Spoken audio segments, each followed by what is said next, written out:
Tayo muli mga kapatid ay dadako sa isang pag-aaral na ito po ay nasa ating talakayan sa pangbuong isang linggong talakayan. Pagkatapos doon sa mga nakalipas na aralin natin, umaasa ang bawat isa sa atin na mayroon po tayong mga natutunan sa mga kunting bagay na ito po ay habilin sa atin ng atin pong Panginoon sa pamamagitan ng kanyang mga lingkod sa iba't ibang dako ng sanlibutan. Ang pambuong isang linggong talakayan ay mayroon pong pamagat na pagsasabuhay ng sukdulan katapatan kay Kristo.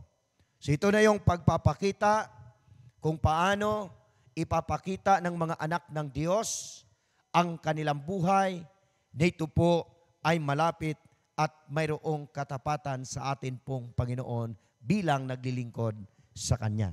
O yan po yung pamagat, pagsasabuhay ng sukdulang katapatan kay Kristo. At ang atin pong talatang sa uluhin ay masusumpungan sa aklat ng mga taga-Epeso na ito po ay masusumpungan sa pangkat-6, ang talata po ay 9. Ito po naman ang naging pahayag. Pakinggan po nating mabuti. At kayong mga Panginoon, hindi po siya, sa talata po ito ay hindi siya tumutukoy sa ating Panginoong Hesukristo. Atin pong unawaing mabuti na ito po ay talatang sa uluhin. At tumutukoy ito, atin pong pansinin, at kayong mga Panginoon. Ibig sabihin, mga leader po yan. Sa salitang Ingles, elder. Ayan. Kung dito naman sa mga ibang katawagan, sila po ay mga amo, boss. Ang tawag noon yan ay Panginoon. Kung pansinin po natin yan ay maliit na P. At kayong mga Panginoon. Ayan. So at least mayroon tayong natutunan na ang tawag sa kanila noon, kapag ikaw ay leader, kapag ikaw ay boss, ikaw ay amo, ang tawag yan doon sa mga alipin o sa mga slave, yan ay Panginoon. Panginoon kong Abraham, Panginoon kong Isaac, yan ang katawagan nila noon. So dito po sa English, yan po ay master or elder.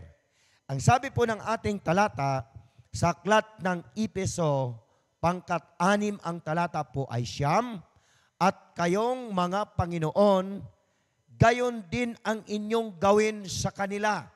Mapapansin po natin sa atin pong talatang sa uluhin. Ano po? Ito po ay mayroong kasamang payo. Pansinin po natin.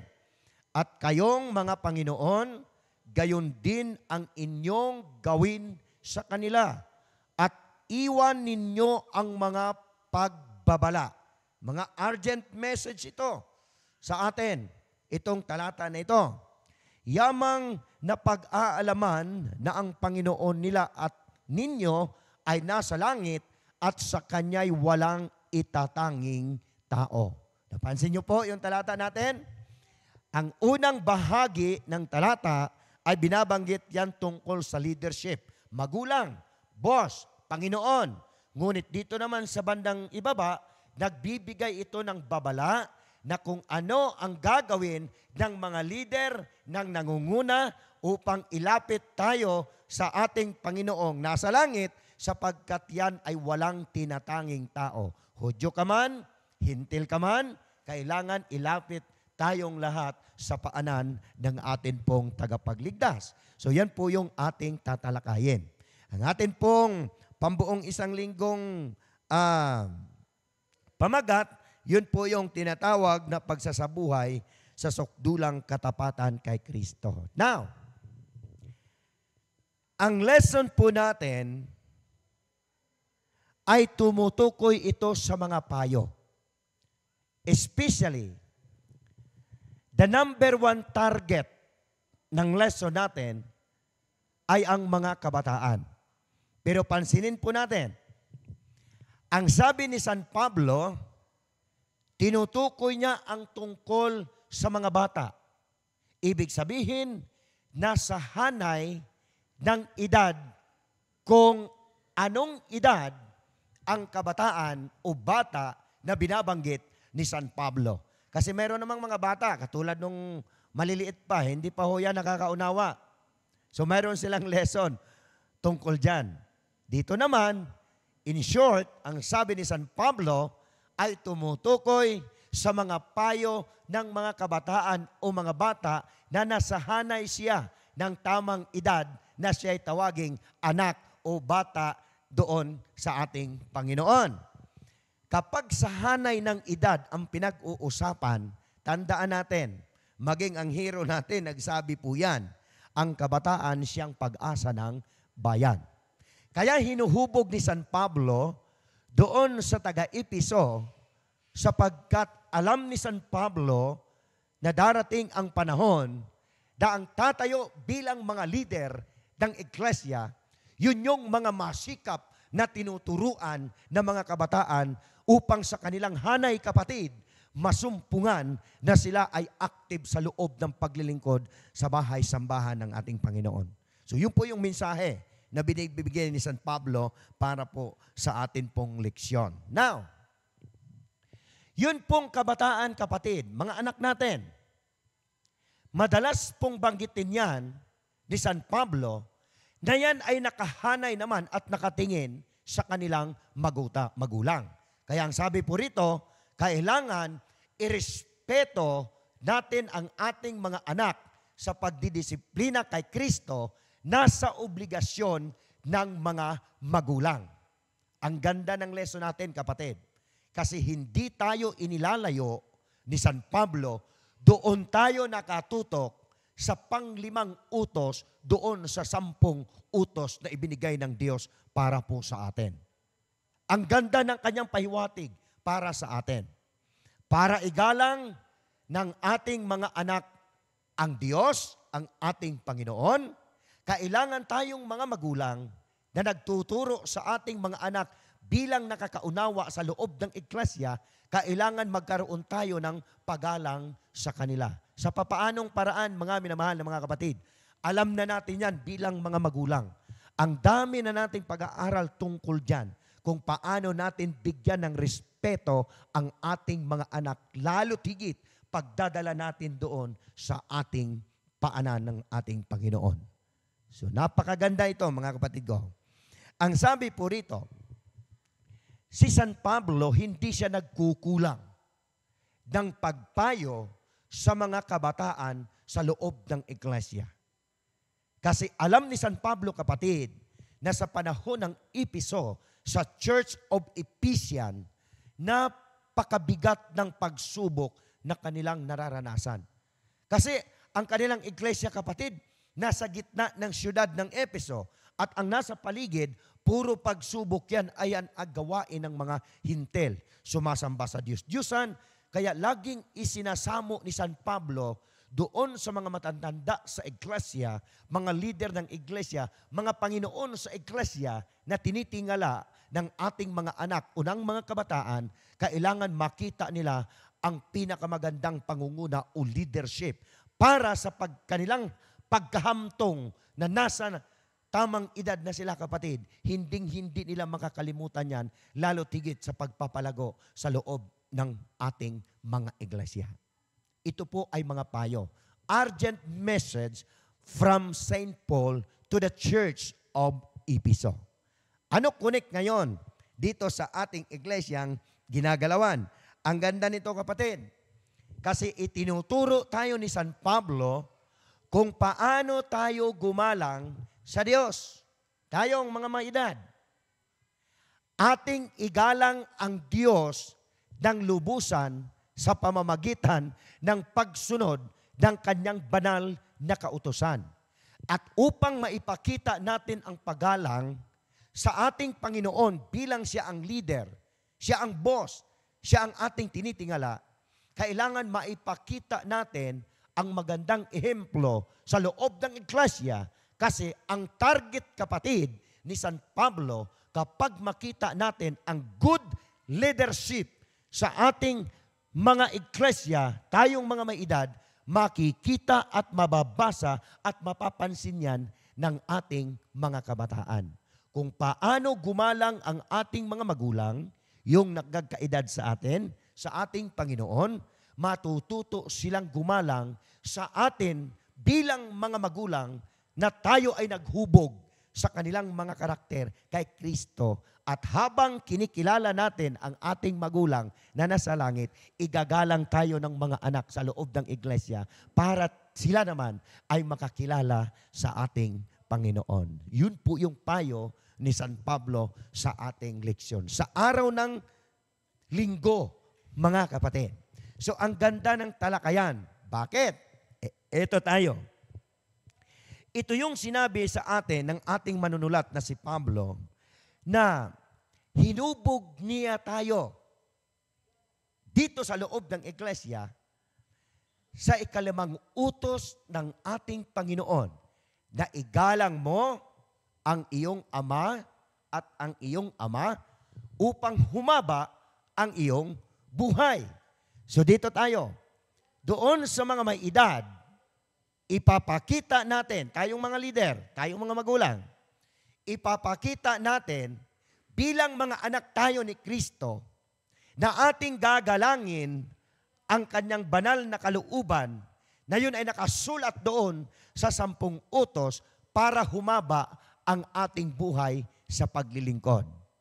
Sa literal na kalagayan, tayong mga anak o mga anak natin, kailangan ibigay natin ang paggalang sa ating mga magulang upang humaba pa ang ating buhay sa lupang ito. Ibig sabihin, kapatid, nakasalalay ang mensahe sa loob ng iglesia na dapat tayong sumunod sa tuntunin at tungkulin natin sa harapan ng ating tagapagligtas. Ang sabi niya roon, igalang ninyo ang inyong ama at ang inyong ina para humaba ang inyong buhay. So nandoon sa pagsunod ang paghaba ng ating buhay. Sa paghaba naman ng buhay ng ating mga magulang sa loob ng iglesia, nandoon sa pagsunod natin sa kalooban ng ating Panginoon. Kaya involved rito, kapatid, yung tungkol sa kalusugan, tungkol sa pamumuhay, tungkol sa bisyo, lahat yan. Kung susundin natin ang payo ng ating Panginoon, hahaba pa ang buhay ng kanyang mga anak dito sa lupang ito. Doon sa mga anak, kapatid, ang target ni San Pablo, mga anak. Tayong mga anak o ating mga anak, ibigay natin ang pinakamataas na suporta bilang magulang para ang ating mga anak ay nakasunod tayo sa magulang upang humaba pa ang kanilang buhay sa paglilingkod. Kasi nasa kanilang henerasyon bilang mga kabataan, kapatid, ang pag-asa at paglago ng ating iglesia. Kailangan ihubog natin yan sa ating mga anak. Kaya napapansin po ninyo, tuwing Sabado, mayroon po tayong program para sa mga adult. Mayroon tayong program para doon sa mga kabataan. Kailangan sila ibukod yan para mayroon silang pag-aaral tungkol riyan. Kasi yan ang payo ni San Pablo para po sa atin. Now, mayroon talaga ring mga anak na ayaw sumunod sa magulang. Tama? Karanasan po natin yan bilang mga magulang. Mayroong mga anak na ayaw sumunod sa magulang. Saan kaya naroon at nasumpungan ang problema? Sa magulang kaya o sa anak kaya? Kaya ang payo ni San Pablo, kapatid, kumplito yan. Para makita ng ating mga anak ang pagsunod nila sa atin bilang mga magulang, kailangan ipakita natin na tayong mga magulang, mga Panginoon nila bilang mga anak, tayo ay tapat na sumunod sa ating Ama na nasa langit. Sa papaanong paraan natin susundin ang mga payo ng ating Panginoon bilang magulang para makita ng ating mga anak na tayo'y gumalang sa Diyos, sila naman ay nagkaroon ng karapatan at pagkakataon na galangin ang kanilang magulang para sama-sama tayong lalago, kapatid. Anak at magulang, tayo ay lalago kay Kristo. Dito tayo sa salitang pagsunod. marami tayong dapat gawin bilang magulang sa ating mga anak. Yun palang mga payo natin, kapatid, napakalaking bagay po yan. Kaya si San Pablo, mayroon siyang payo para sa mga anak. Ang ating matalinong manunulat, marunong na manunulat, na si Haring Solomon, mayroon din siyang payo para sa ating mga anak. Kaya ang sabi niya doon, the fear of the Lord is the beginning of wisdom. Ang pagkatakot natin sa Diyos, siya ang simula ng ating karunungan. At ang karunungan na ito, siya ang payo ng ating manunulat doon sa mga magulang, lalo tigit doon sa mga anak na sumusunod na henerasyon para sila ang magiging pundasyon sa atin pong iglesia. Yan po ang nilalaman ng atin pong lesson sa pangbuong isang linggo. Kailangan mabuksan natin ito, kapatid, na mayroong katapatan at pagmamahal at pagsunod natin sa ating Panginoon.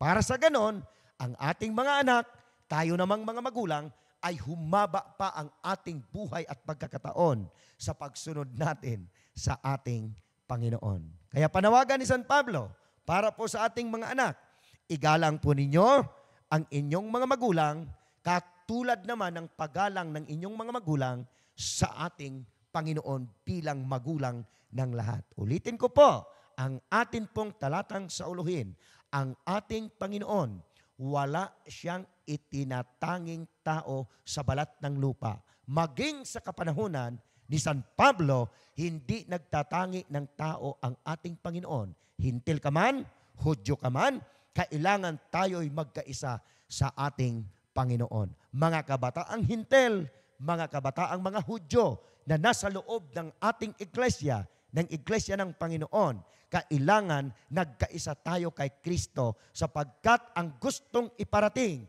sa atin ni San Pablo sa darating na mga panahon ng paglilingkod at ng katayuan ng ating iglesia, kailangan ito ay maging matibay sa lahat ng uri ng pagsubok na mararanasan natin sa huling kapanahunan.